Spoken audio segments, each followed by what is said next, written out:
रहेंगे जवान। 15-16 की अवस्था आप अभी सुने थे प्रश्न उत्तर में, एक ने कहा हमें बहुत निगेटिव विचार आते हैं। तो भैया तो पाप का लक्षण है। आप पाप कर्मों से अपनी वृत्ति को हटाइए, नहीं तो नकारात्मक सोच आपको नष्ट कर देगी। क्या करते हो तुम? उनका 5 बार हस्तमैथुन नियम से रोज करता हूं। अब आप विचार करो, इस विषय पर ना तो कहीं चर्चा होती है और ना कहीं कहा जाता है।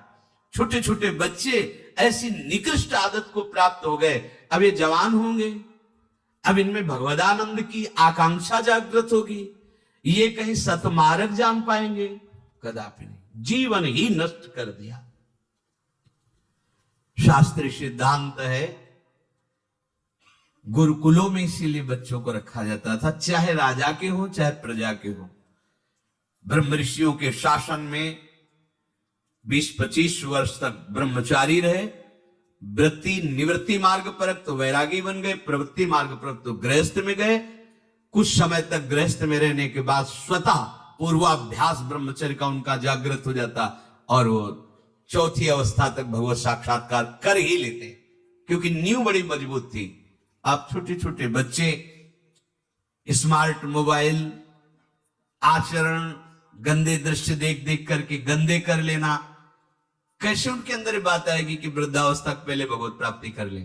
जरूरत ही नहीं भगवत प्राप्ति की, उनको आकांक्षा ही नहीं, जानते ही नहीं भगवत प्राप्ति क्या है, क्यों करना चाहिए।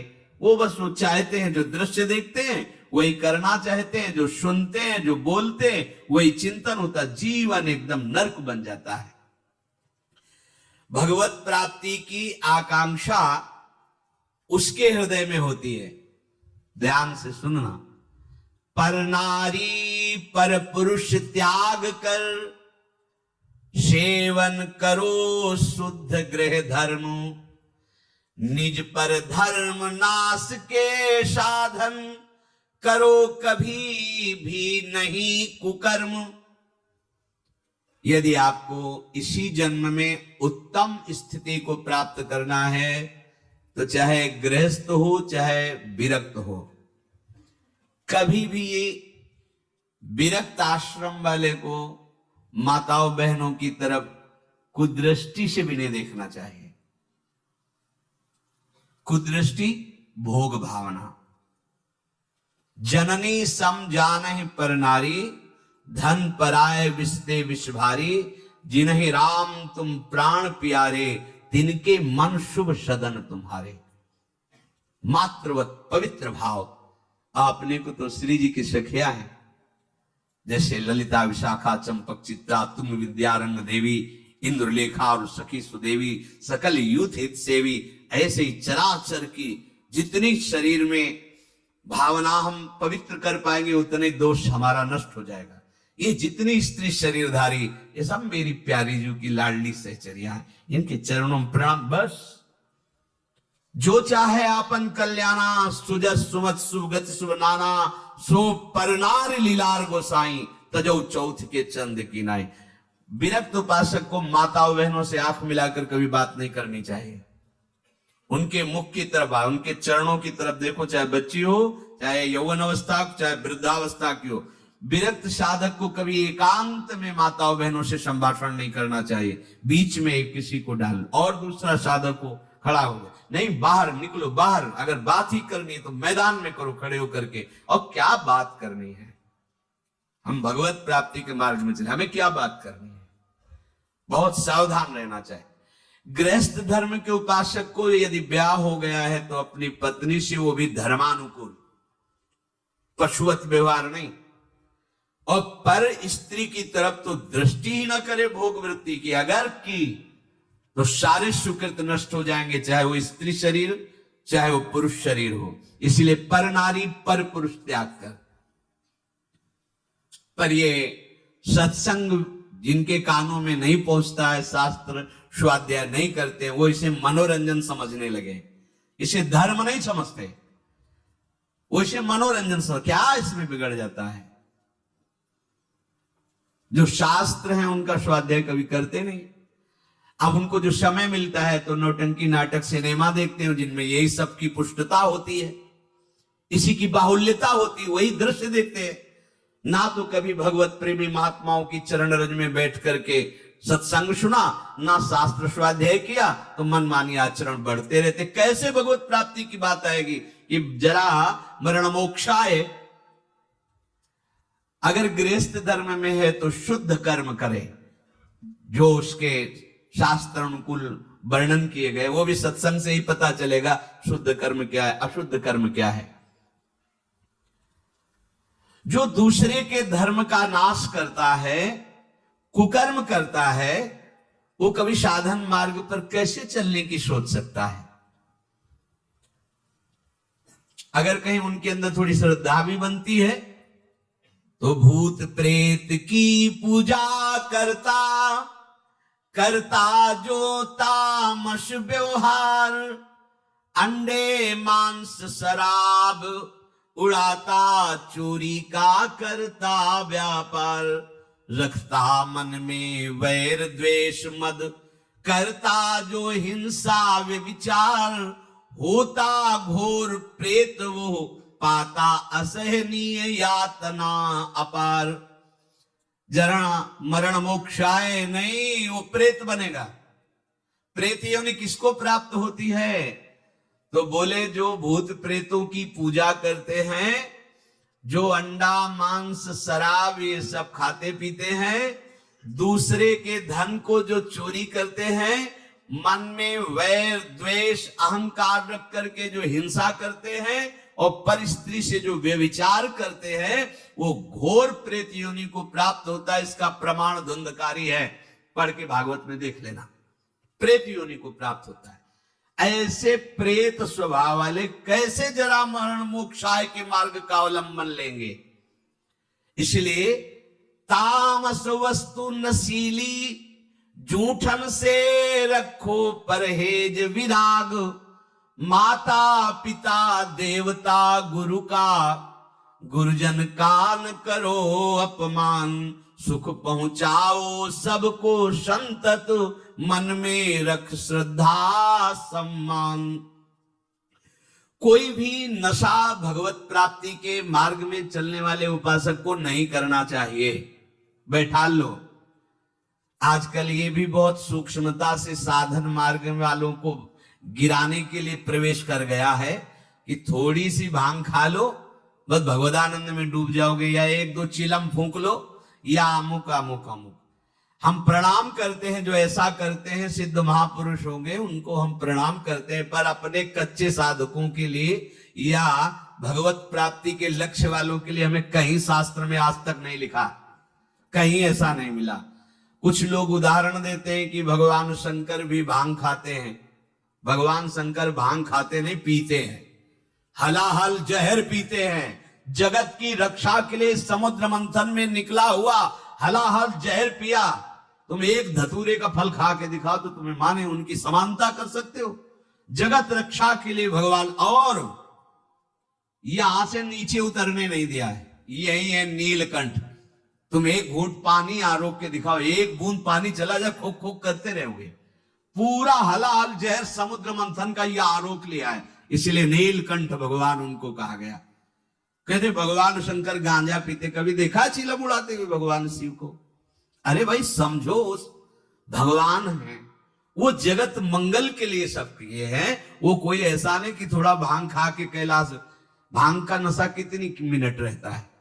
बहुत 24 घंटे, 12 घंटे 24 घंटे।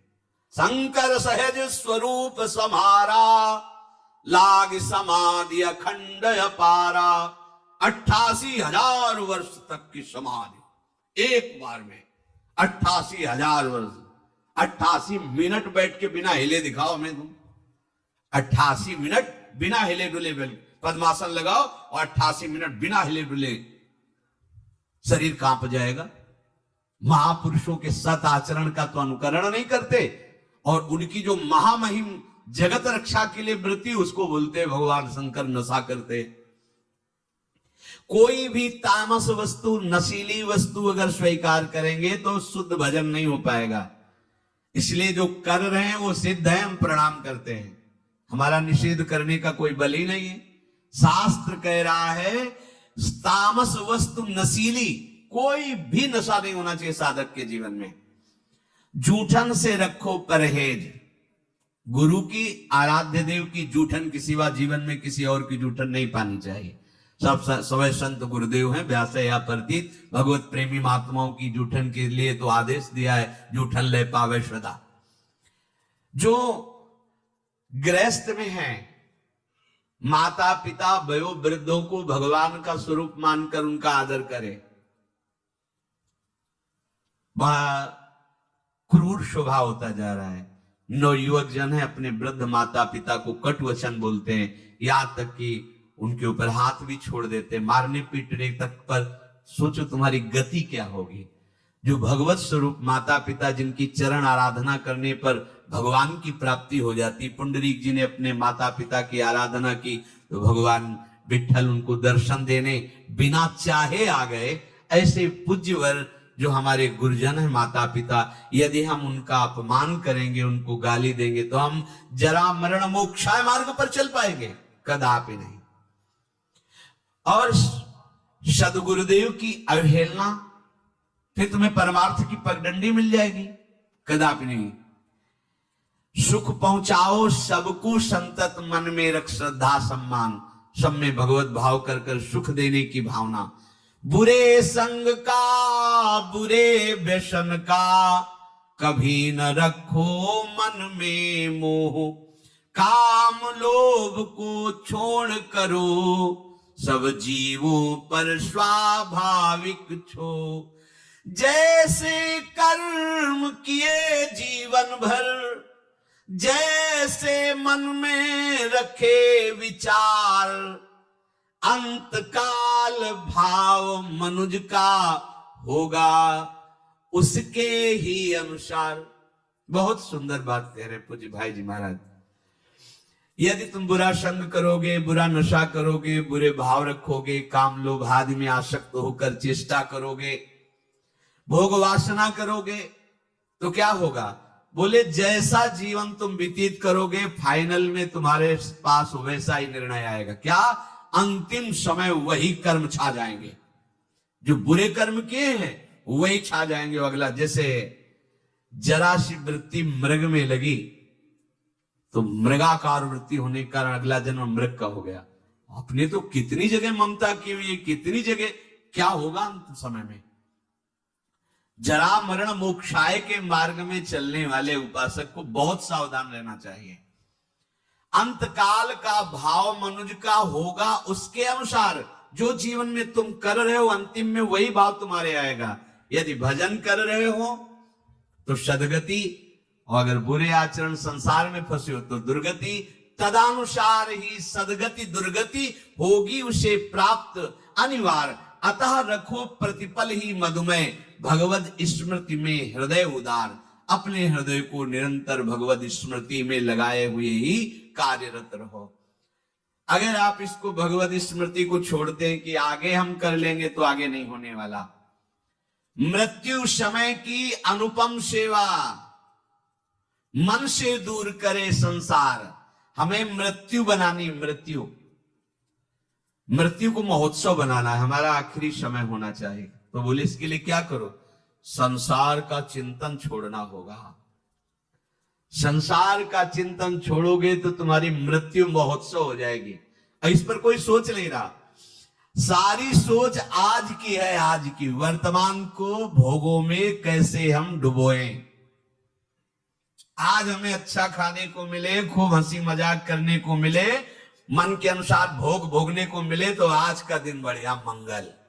कल क्या होगा देखा जाएगा। यह है मूढ़ता। उपासक क्या सोचता है? मेरा अंतिम समय बढ़िया जाए। क्या? प्राणनाथ प्रीतम के चिंतन में, उनके ध्यान में, पावन चरण रज का स्पर्श करते हुए हमारा शरीर छूटे, हम प्रियालाल को प्राप्त हों। भगवान कह रहे हैं जैसे भूत प्रकृति मोक्षम, संपूर्ण पंचभूत और प्रकृति इसके कार्य, अगर इनसे आप अपने को बचा लें तो जरा मरण मोक्षाय की पदवी पर आ जाएंगे। जरा और मृत्यु इन्हीं से होती है। किनसे? पंचभूत रचित शरीर और इनकी प्रकृति, इनकी क्रियाएं। बड़ा सूक्ष्म विषय है। जरा मरण से अभी तुम्हें मुक्ति मिल जाएगी यदि शरीर और शरीर की क्रियाओं से अपनापन हटा दो। बड़ा कठिन है, क्या करें? बहुत सरल है। ऐसे हो जाओ, आत्मसमर्पण कर दो आराध्य देव को। हम शरीर से दाग नहीं हटा पा रहे, इतना विवेक प्रबल नहीं हो रहा, क्रियाएं हम भगवती नहीं कर पा रहे, इतनी पवित्रता हृदय में नहीं, तो एक सिद्धांत देखो, शास्त्रों में बहुत कृपा करके वर्णन किया गया है। अनेक जन्मों की आदतों से, इस जन्म की आदतों से, संग से, अहंकार से, इंद्रियों से, वृत्तियों से जो कुछ भी हो रहा है वो सब परम पुरुष, आदि पुरुष प्रभु श्री हरि को समर्पित कर दो। आप भगवत प्राप्ति के मार्ग में अग्रसर हो जाए। इससे बढ़िया और बात क्या हो सकती है? ये करो, ये ना करो, नहीं, यत करोषि, जो भी कर रहे हो, ये तो सर्वाणि कर्माणि मयि सन्न्यस्य मत्पराः, मेरे परायण होकर जो भी तुम्हारी क्रिया हो रही हो मेरे को अर्पित कर दो। यत करोषि, जो कर रहे हो कुछ तो करो, कोई सिद्धांत तो पकड़ लो। आज से नियम ले लो कि हमारा कोई भी 24 घंटे का समय भगवत अर्पित बिना हुए नहीं हम छोड़ेंगे उसे। अगर शयन में जा रहे हैं तो जागृत का पूरा हिसाब प्रभु के चरणों में दीजिए, और शयन के बाद जब जगिए तो पूरा शयन दीजिए प्रभु को। प्रभु 10 बजे सोए थे और अभी 1 बजे 2 बजे जो जगे, तो प्रभु ये समय आपके चरणों में समर्पित है। इसमें जो हम नींद में हुए या जो भी नाम जप किया, जो प्रभु आपके चरणों में। आप फिर सुबह जागृत में ये विचार करते रहो, ये क्रियाएं सब प्रभु की प्रसन्नता के लिए हो रही। नाम जप करते रहो, हर क्रिया प्रभु को अभी कुछ ही दिनों में आप देखना आपकी आध्यात्मिक विचार शक्ति बढ़ जाएगी, आपका विवेक पवित्र हो जाएगा। पर ये अभी 1-2 दिन करोगे फिर भूल जाओगे। भूलो नहीं, अगर भूलते रहोगे तो ज्यादा समय नहीं अपने लोगों के लिए पास। ये बहुत डींगे हाँकते हैं हम, अभी बड़ा समय। ब्रह्मा जी के देश में, ब्रह्मलोक में, ऐसे कमल की पंखुड़ी में ऐसे छेदो तो अपने यहाँ का 1 वर्ष हो जाता है। अगर वो 80 बार ऐसे कर दिए तो हम गए 80 साल ही होगी वो, तो तुम्हें 60, 70, 80, 85 कितनी उम्र है? बहुत जल्दी तत्पर हो जाओ। पर सब कोई तत्पर नहीं होगा, सब तत्पर हैं यहाँ जगत सजाने में। अरे हम जगत सजाने के लिए नहीं आए, हम जगदीश को पाने के लिए आए। ये हृदय का चिंतन बदलो,